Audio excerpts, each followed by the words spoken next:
Hi everyone.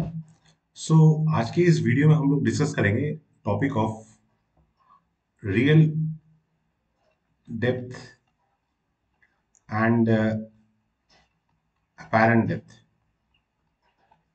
apparent depth in liquid. ठीक है। Topic को भी समझना है और इस टॉपिक को समझ के हमको इससे क्या रिजल्ट निकलता है वो भी हमको समझना है। ठीक है। तो बेसिकली मान लीजिए कि एक कंटेनर है। ठीक है। एक कंटेनर है और इस कंटेनर में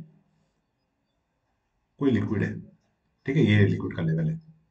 ठीक है, आपको पूरा लिक्विड है। ठीक है।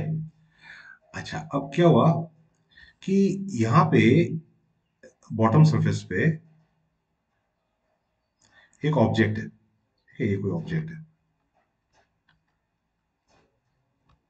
ठीक है। अब देखिए, इस ऑब्जेक्ट से जो, अब यहाँ से अगर नॉर्मल एक रे देखें ऊपर की तो सीधा आ रहा है, वो तो अनडिविएटेड जाएगा, तो सीधा जाएगा। ठीक है। मगर जो रे ऑब्लिक जा रहा है, ठीक है, टेढ़ा है, तो ये तो यहाँ पे नॉर्मल हो गया द इंटरफेस। ये इंटरफेस हो गया ना, इसके नीचे, इस लाइन के नीचे लिक्विड है, ऊपर एयर है। ठीक है। अब यहाँ पे जो रेयर मीडियम कौन सा हो गया? ऊपर का मीडियम हो गया। ऊपर का जो मीडियम है वो एयर मीडियम है। ठीक है, या तो ये हो गया रेयर मीडियम। ठीक है। अब नॉर्मली ऑप्टिक्स में हम लोग, रे ऑप्टिक्स में एयर को हम लोग फ्री स्पेस जैसे ही कंसिडर करेंगे। तो ठीक है, और यहाँ पे जो लिक्विड है, ये लिक्विड है तो ये आपका डेंसर मीडियम हो गया। Denser medium. ठीक है। डेंसर मीडियम का रिफ्रैक्टिव इंडेक्स हम लोग लिखते हैं म्यू डी, और रेयर मीडियम का लिखते हैं म्यू आर। ठीक है, म्यू आर ले लेते हैं। अगर मतलब जैसे यहाँ पे एयर के यहाँ पे कोई दूसरा भी होता है, मगर रेयर मीडियम है। ठीक है। अब वैसे अगर एयर या वैक्यूम हुआ तो म्यू आर इक्वल टू 1 हो जाएगा, बट हम लोग म्यू आर लेके कर रहे हैं। ठीक है। अच्छा, अब देखिए, हमको पता है कि रे अगर डेंसर मीडियम से रेयर मीडियम जाएगा तो रे will bend away from the normal, तो रे यहाँ पे इस तरह बेंड हो जाएगा। ठीक है, इस डायरेक्शन में जाएगा। ठीक है। तो अगर यहाँ पे कोई एक ऑब्जर्वर है, ठीक है, यहाँ पे इस डायरेक्शन में सपोज कर लीजिए, मान लीजिए कि यहाँ पे कोई ऑब्जर्वर है।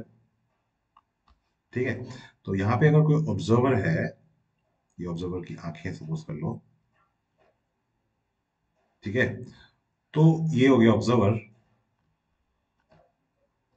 तो ऑब्जर्वर को क्या लगेगा कि जो रे है वो तो यहाँ से कहीं जा रहा है, क्योंकि लाइट तो ट्रेवल्स इन स्ट्रेट लाइन। ठीक है। तो उसको जो ये ऑब्जेक्ट यहाँ पे था, उसका मतलब उसको तो नजर यहाँ आएगा यहाँ पे, तो इसको मैं इमेज बोल रहा हूँ। ठीक है। तो ये जो, ये लिक्विड का लेवल था, तो यहां से यहां तक ऑब्जेक्ट जो एक्चुअल पोजीशन में है, ठीक है, तो वो हो गया रियल डेप्थ। उसको बोलते हैं रियल डेप्थ। ठीक है। उसको डी ए सी लिख रहा हूँ। रियल डेप्थ बोलते हैं या एक्चुअल डेप्थ? Actual depth. और आपको नजर कहाँ पे आ रहा है? इमेज यहाँ पे नजर आ रहा है ना। तो सरफेस से जो ये इसका इमेज का डेप्थ होगा वो हो जाएगा apparent depth. Apparent depth, apparent depth, D A P, apparent. ठीक है। तो बेसिकली हमारा गोल है यहाँ पे कि जो ये रियल डेप्थ है, अपेरेंट डेप्थ है, ये लिक्विड के प्रॉपर्टी के साथ, लिक्विड का प्रॉपर्टी मतलब क्या, लिक्विड का जो रिफ्रैक्टिव इंडेक्स है उसके साथ कैसे रिलेटेड है। ठीक है, वो चीज हम लोग यहाँ पे एनालाइज करने वाले हैं। ठीक है। अच्छा, तो बेसिकली देखिए, यहाँ पे थोड़ा सा बड़ा कर लेते हैं डायग्राम को। तो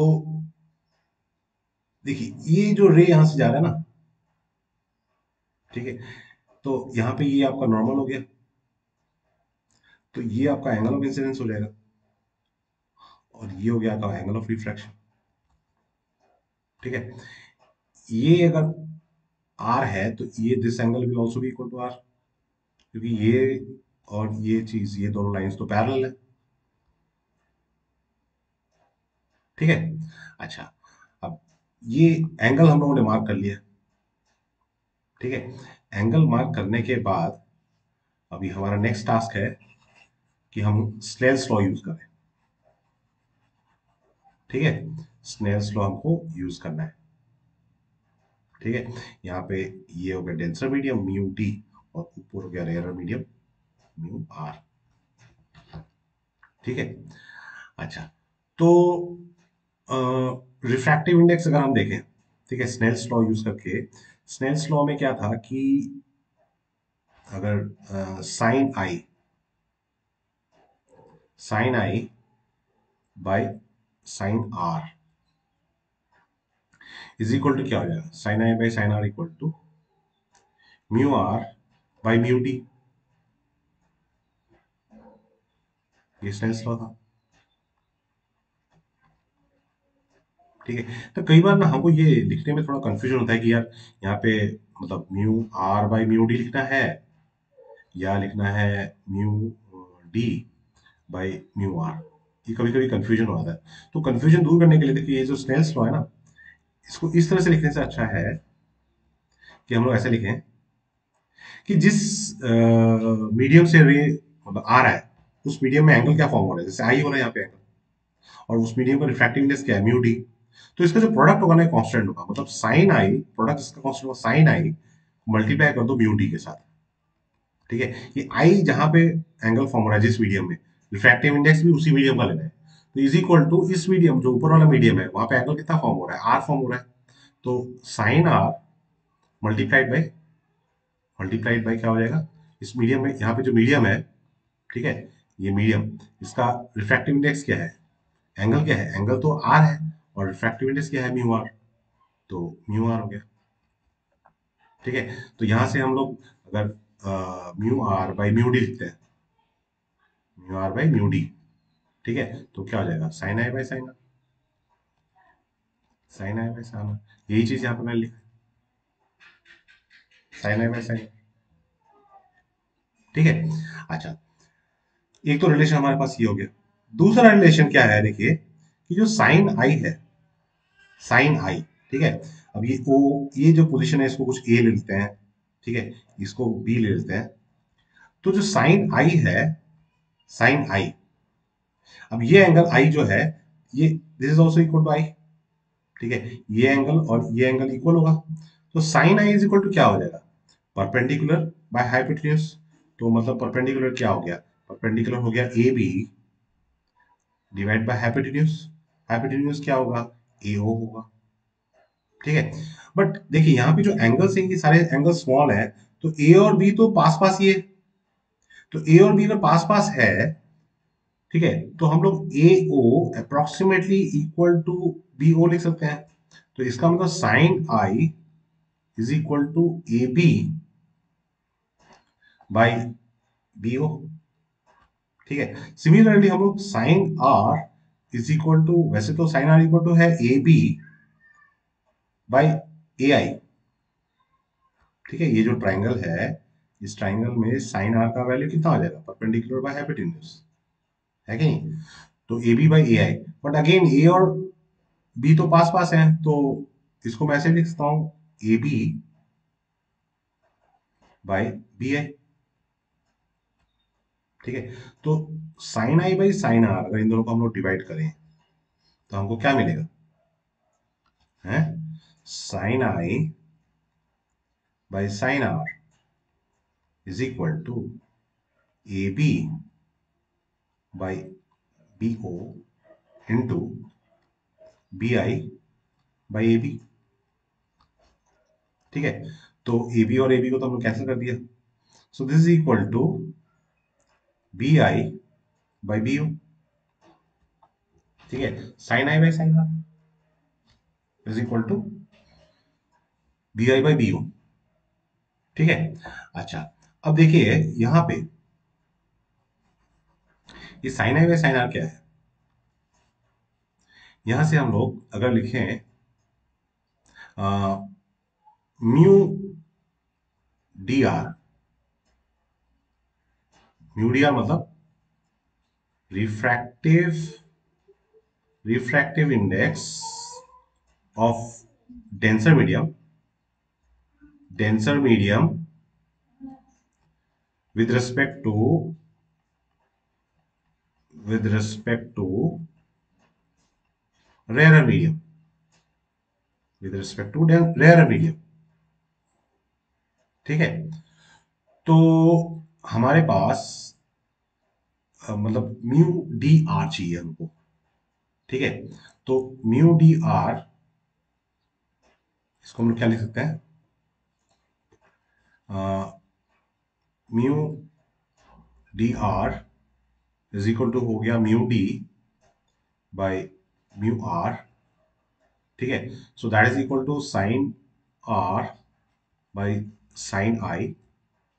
अब sine R by sine I यहां से हमको क्या मिल रहा है, इज इक्वल टू क्या हो जाएगा, is equal to B O by B I, is equal to B O by B I. ठीक है, अब B O by B I क्या है, बी ओ क्या है, बी ओ यहाँ पे इस डायग्राम में अगर हम लोग देखें, ठीक है, इस डायग्राम में अगर हम देखें तो बी, ये बी है। ठीक है, तो बी से ओ, बी ओ ये क्या है, ये रियल डेप्थ है। और बी से आई ये क्या है, अपैरेंट डेप्थ है। मतलब B O by B I ये जो है, it is equal to how much, it is equal to real depth by apparent depth, real depth by apparent depth. तो इसका मतलब हमारे पास रिलेशन क्या आया, म्यू डी आर। ठीक है, mu mu D R it is equal to mu D by mu R, it is equal to real depth by apparent depth, real depth by apparent depth। ठीक है, real depth by apparent depth। ठीक है, अब obviously यहाँ पे इस relation को अगर देखें तो इस रिलेशन में म्यू डी जो है, mu D is greater than mu R, mu D is greater than mu R. तो म्यू डी अगर म्यू आर से बड़ा है तो इसका मतलब रियल डेप्थ अपैरेंट डेप्थ से बड़ा होगा। ठीक है, real depth real depth will be greater than apparent depth, apparent depth या अपैरेंट डेप्थ छोटा होगा। ठीक है, तो इसीलिए जो ऑब्जेक्ट है, ऑब्जेक्ट का इमेज, ठीक है, ऑब्जेक्ट अगर यहां पे है, ठीक है, ऑब्जेक्ट अगर यहां पे है, ठीक है, ऑब्जेक्ट इस पोजीशन में है तो ऑब्जेक्ट का इमेज कहां पे नजर आएगा, यहां पे नजर आएगा। तो जो अपैरेंट डेप्थ होगा, ये अपैरेंट डेप्थ है, it will be less than the real depth. ठीक है, it will be less than the real depth. ठीक है,